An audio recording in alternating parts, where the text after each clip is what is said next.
Hello, Dr. Jeff Goins here with another Dwarven Tavern video. This time we're talking about a subject that some people talk. Actually, I'm Dr. Jeff Goins, and I'm Lyric. I mean, as if you didn't know,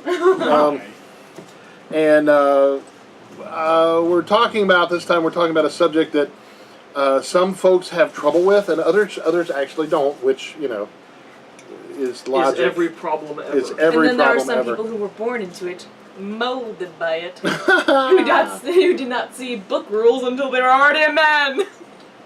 AKA Wow. me. That would be the bane of gaming. And that is house rules. Now, of course, being a gamer for as long as I have been a gamer, brag. Bragging to Greg fans. we've been around as long as I have. Back when lava was around. My birthstone is lava. When It's always- the voice from afar. When you have a game that is not perfect, and that is literally every single game ever, right? You have the ability, especially in role-playing games, to modify the rules, right? I mean, every good role-playing game book says these rules are not hard and fast. These rules are soft and slow, and if you need to change them, you may. And that is awesome, because over the course since first edition, since the first age of gaming, I have incorporated house rules into my games, and you guys have too, right? If the rules were not malleable, there would not be a DM. Well, I'm pretty sure even the stats that we roll for our characters, the roll 3 times for the highest number, I'm even sure that is just house rules. It totally is. Because I'm pretty sure it's you roll once and you take the dice that you were given. Right, you roll 3 dice. I mean, in the rules, first edition on, you roll 3 dice. That's your strength. You roll 3 dice. That's your dexterity, etc., etc. 4 dice. Well, no, you roll. That's 3. Oh. It's 3 to 18, right? So you got 3 6-sided dice. 3 is the lowest. If you get 3 ones, 18 is the highest. That's why there's an average of like 9 or 10 of average human. Because if Technically, the average would be 9 if 18 is max. it'd be 9.5 rounded down. So yes. Technically. Technically. I'm actually From pretty sure I'm incorrect because the minimum was 3. so everywhere from your method of character generation all the way up to, the rules for parrying or spell casting or whatever, those all have the potential for modification by the dungeon master. Right? Yes. Yeah.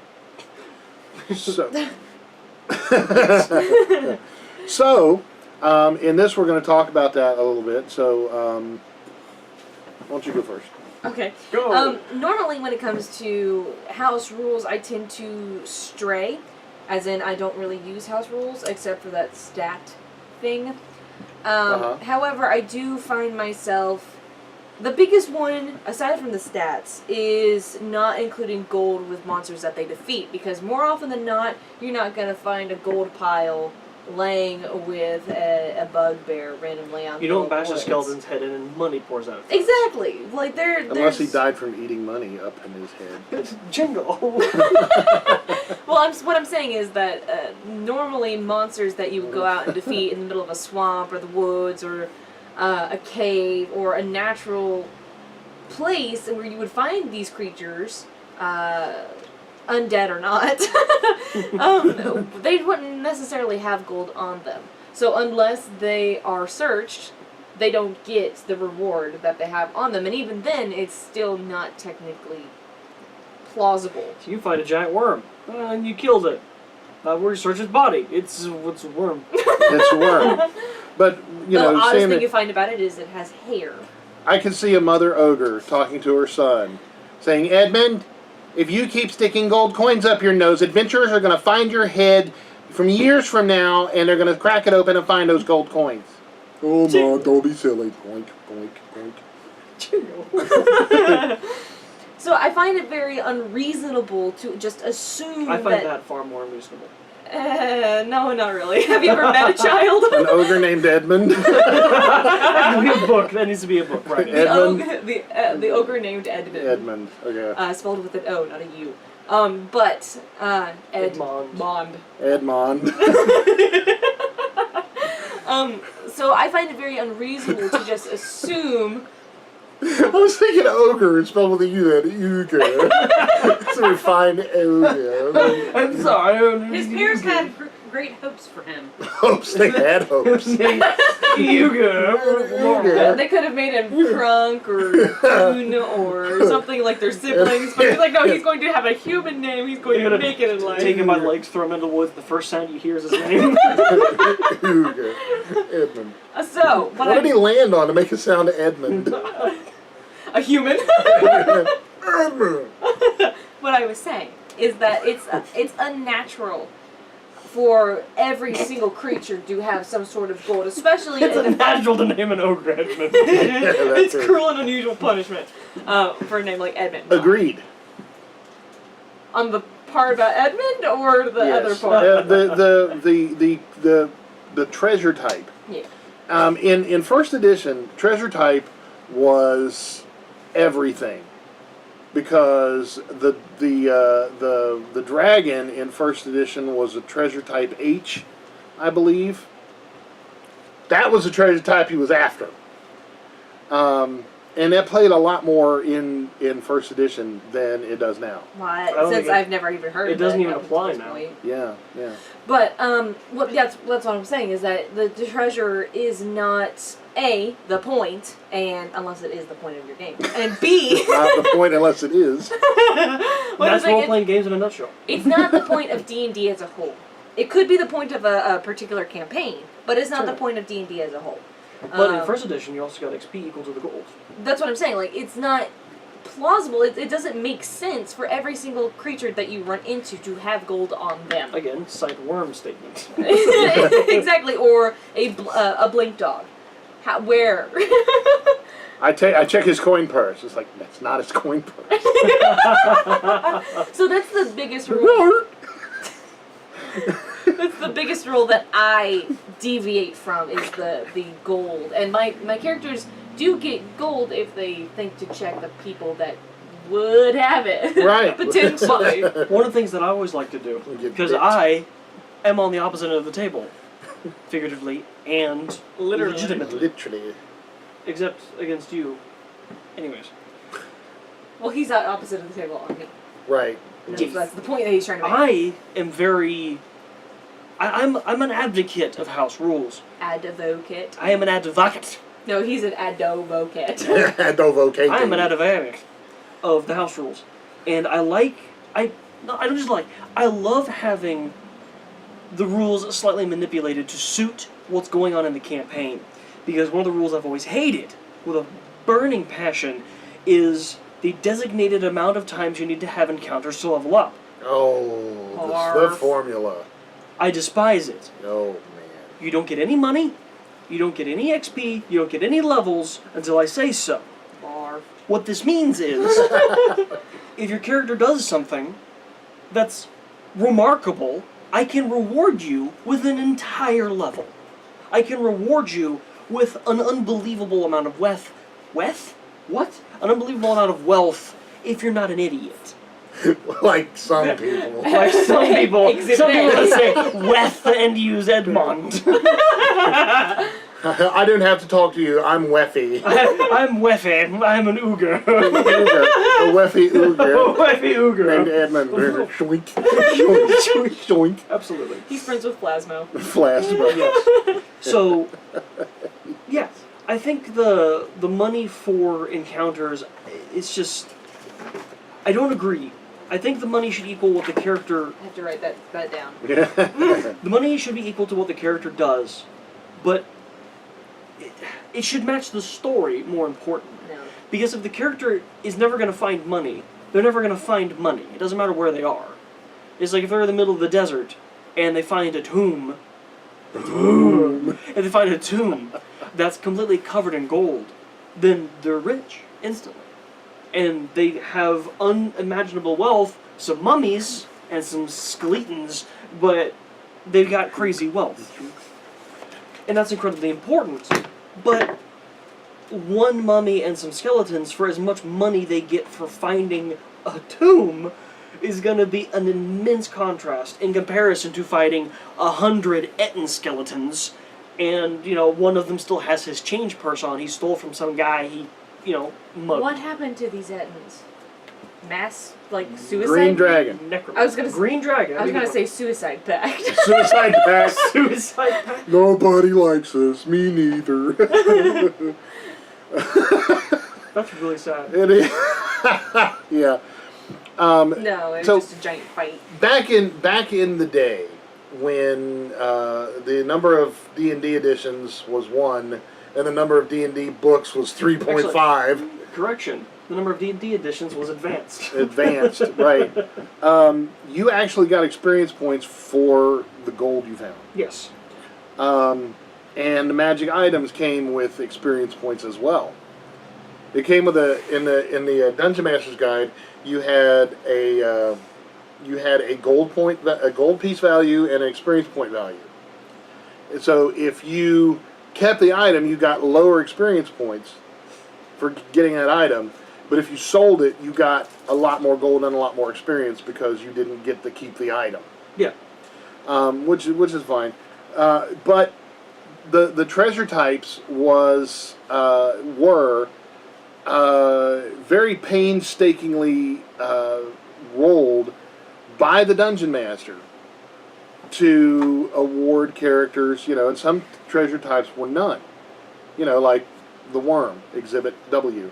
The worm, didn't necessarily have a treasure type unless you found it in a dungeon where it would be whatever passed through its system after it ate all the adventurers. Yeah. That was funny. I imagine a square room going down the hallway.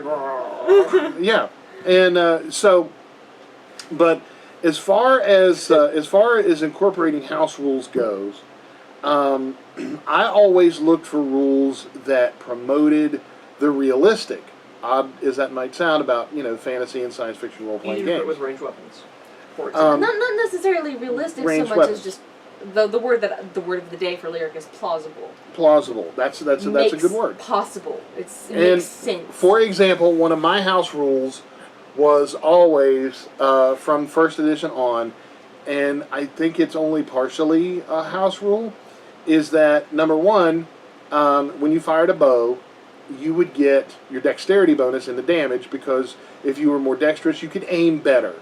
Yeah. Ba ba ba. Makes sense, plausible, and realistic. The other thing is, One of my favorites is using spells for something they're not even remotely used for. Like, for example, Taverneer Josh, again, he stated you could use Stony Fist. Or not Stony Fist, Stony Grasp, specifically, to catch a thrown weapon. Because if you have a reaction and you use your reaction to cast a spell, or you cast a spell beforehand before they attack, you will have this giant nope in front of them and it will stop their weapon. Because Or it's even a giant stone fist. in front of you as a shield. Yeah.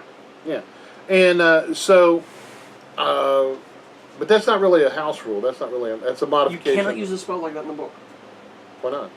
It's only to grab things. It's not to use as defense. It is So not so you're talking about innovations or improvisations. yeah. That would be a That- nice topic all on its own. Yeah, it would be, and that makes a lot of sense. And that would get an experience point bonus I agree. from me. if I've someone used came up spells like with- that I with the think- Timsala, and I think that was Yeah. incredibly clever. It is. But if you go by the rules, you can't do that. You can't with do that. Spell. So you got to think as a dungeon master.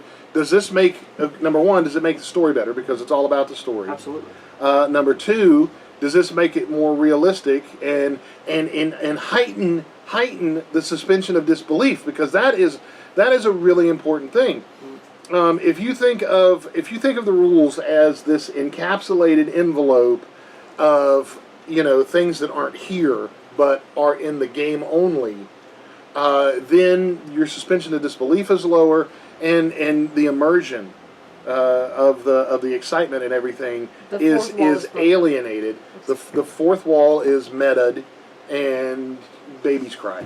Oh, Yeah, it is a shame. no one likes babies crying at the tavern. No, cloud kill. nope, not before we put them in the pot. And So, table 5, Baby fryer. the baby fryer, and From our podcast a long time ago. That's an old. So, in the example, one of the biggest house rules things that I've been going back and forth about has been fully automatic fire from modern weaponry. Yeah. The damage That's one because if you look at all these weapons, you've got a rate of fire, you've got a caliber. Every single weapon, all of them, in the player's handbook, in the weapons section. Not a single one of them does as much as a bullet. And so when I found the Mafia D20 Mafia book, it had a very special table about bullets in the game because it's the frickin' Mafia. And what are you going to do, huh? So I incorporated that into my house rules for D&D because arrows, missile weapons, they all behave the same. They all have a higher chance of getting a critical hit because that's what they're for. I can guarantee there's a bullet that will do more. Well, yeah, of course, but any arrow or any thrown dagger, and I did a video about thrown weapons a while ago. Because if you stab someone, it cannot be with as much force as you throwing that same stab. Right. So, and that's why you throw knives. Don't throw the stab. Don't throw Bad the stab. for health. Throw the stab. Stab! Away! So Away! my whole point is to number one, to make it more more in a story. Number 2 would be to keep it keep it real. Sorry, I'm a child of the streets. Oh, that was so sad. Make it plausible. Make it fun, and to and the other thing is that there are multiple rules that you can adapt because there's many different ways you can do it correctly. For example, the automatic weapon fire in the D20 Modern book, it says that you spend 3 shots or 5 shots or 10 shots of a clip, and everybody in an area makes a saving throw, or they take 1 die of damage more than the actual bullets, meaning, there's a hail of bullets going downrange. Okay, that's perfectly okay. The one that I tend to use is how many bullets are they firing? You roll percentile die, so that's the percent of the bullets that hit rounds to exactly. the bullet. If they hit, if they roll a hit, then you roll the percentage to Correct. see how many bullets. I feel like a lot of the rule deviation is with technicality stuff. Yeah. Yes. The stuff that it's not necessarily the types of characters that can be, but how exactly they use their weapons, how they use their abilities, and the reward that they get from those things, which is the 3 things that we mainly covered in this talk. Yeah. But the thing, top. In the top. I was gonna say talk, but my mouth decided to Top. So the whole point is that I'm trying to make is that you can keep all of these rules and pick the one that's most appropriate at that moment. So it's like, okay, I'm gonna run, past this doorway, and while I'm running, I'm just gonna open up in this direction. Well, which rule would that be? That would be the rule that says you spray your bullets in an area, and everybody who doesn't make a saving throw takes damage. Yeah. But if you say I'm aiming at this guy and I'm gonna panic fire, I'm gonna just hold down the hole, then you use the percent. So house rules are not exclusive to each other. House rules are also not set in stone. They're not set in stone. They're guidelines. They're what? Guidelines. Guidelines. Guidelines. Guidelines. I thought you called them guidles. They're guidelines. I was pronouncing them with an accent. With an accent. That was a very good accent, by the way. Guidelines. It was so well I didn't understand it. It was like, but yeah, they're more of a set of guidelines. And you're always free. You don't have to, because I did that for a long time. I thought, okay, well, I'm going to throw this rule out to use this one, and you don't have to do that. You can. Oh, I can keep them both. Huh?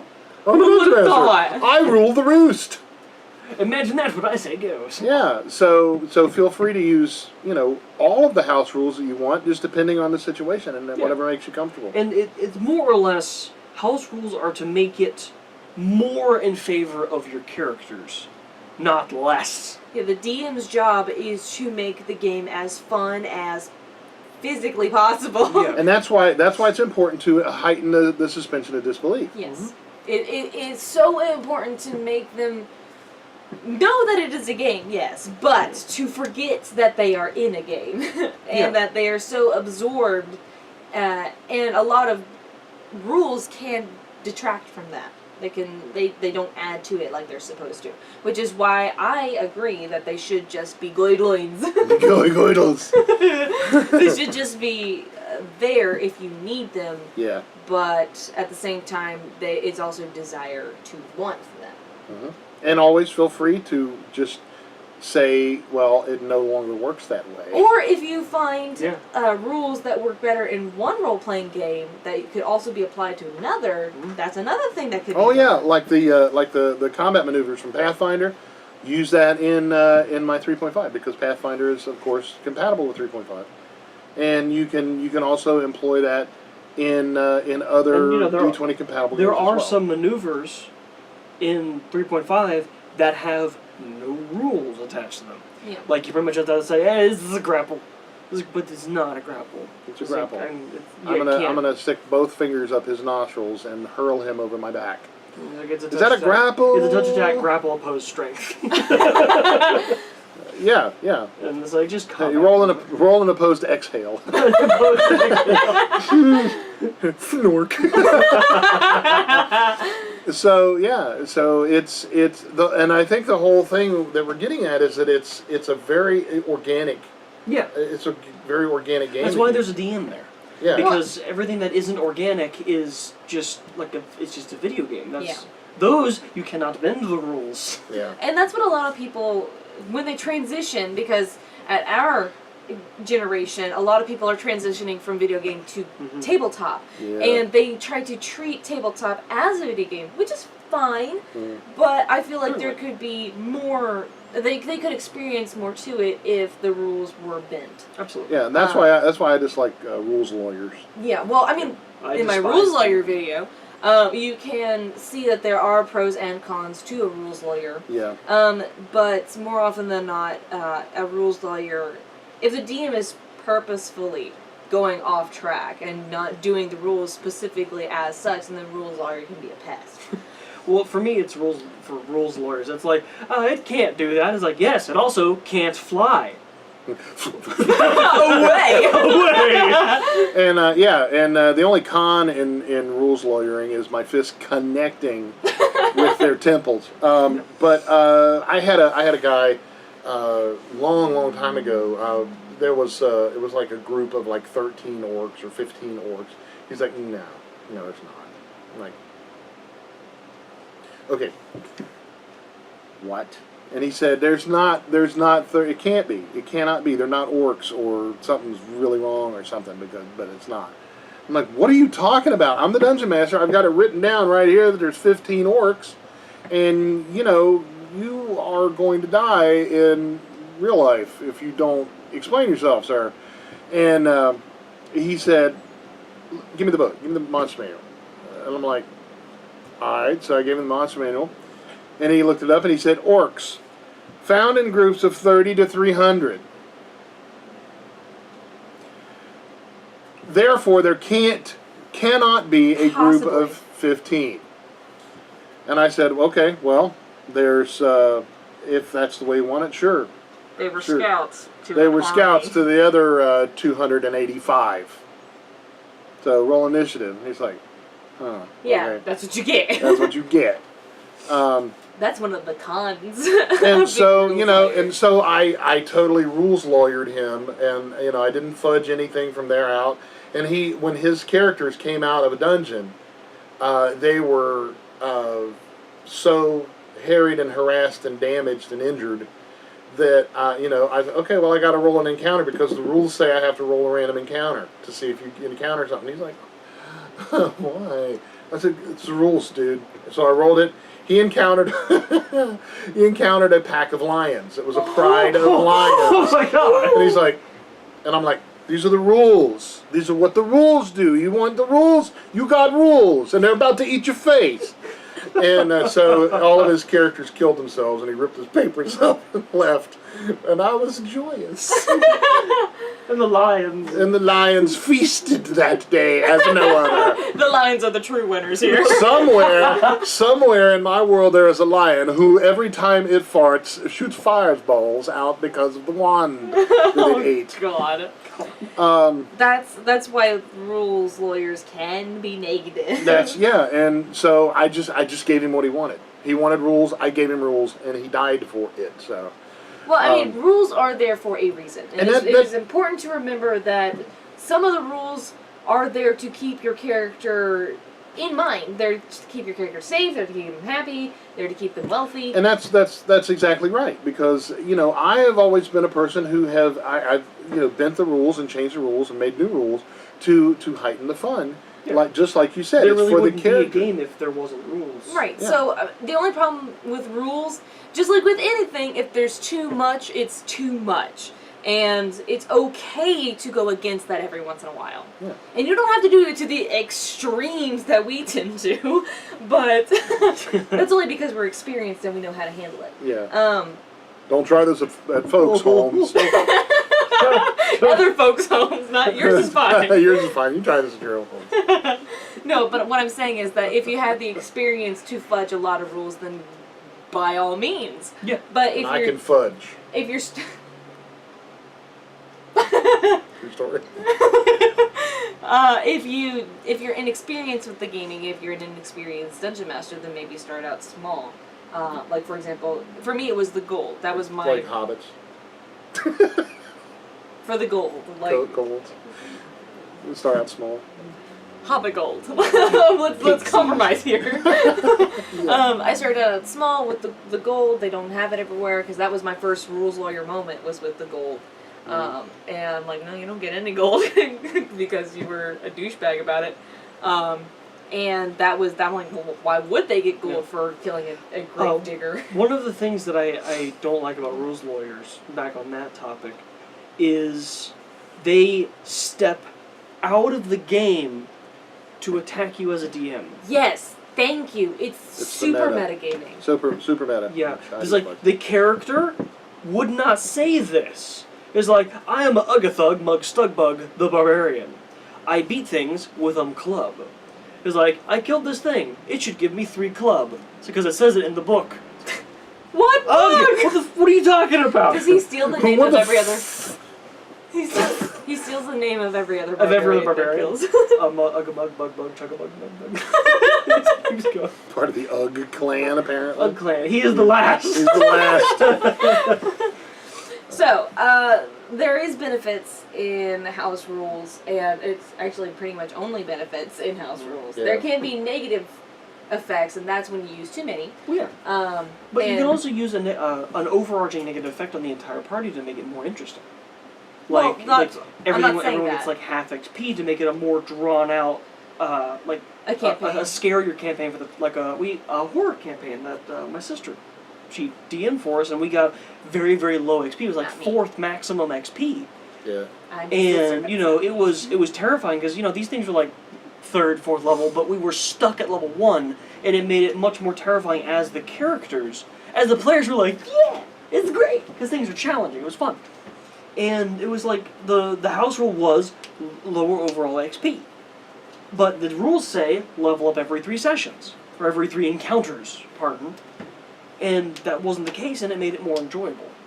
Yeah, I don't like the formula stuff. I So- don't like breaking it down. What I was saying is that if you add too many house rules, there can be disorientation and confusion all up in the game, and that can detract from the gaming experience as well. Yeah. So very mild house ruling. That makes the whole purpose of house rules is to make it more realistic, fun, and plausible. Yeah, and that's the underlying rule of this entire conversation is to make sure that it's realistic, fun, and plausible. Yeah, and don't be afraid to try something and throw it out if it doesn't work. More specifically, Like a guy. as realistic, fun, and plausible. Yes. Because if you don't want it to be actually realistic and plausible, because then most of what happens in D&D could not. There's a skeleton. No. I have another really good point too. Is never. I can't say never, but try to never make any house rules retroactive. House rules to counter something? No. What I'm saying is like saying, I now say that anytime you are a wizard, when you cast a spell, you take 5 points of mana burn. That means you're dead. Your character died 2 sessions ago because they kept casting that fireball or whatever. So he's dead now. Yeah, attempting. Well, yeah, it's not cool at all. So make something happen, because it could be like a warp in reality that came through, or it can just be something that no one's ever experienced before. If you're gonna, unless the DM's actually doing that to kill that character, I feel as if it'd be like, okay, you would have been dead if you'd been in the fireballs, but I'm saying you're not, because I just implemented this rule. You couldn't have known. You couldn't have known, or Well, that's it what just a good didn't DM happen would do. then. Yeah. That's Well, not I every don't- DM. I don't- If you want to get rid of somebody that bad, just say, I'm sorry, I don't want to play with you anymore, and Yeah, you're be not invited upfront. back. Yeah, don't take it out on the character. Yeah, their characters are innocent.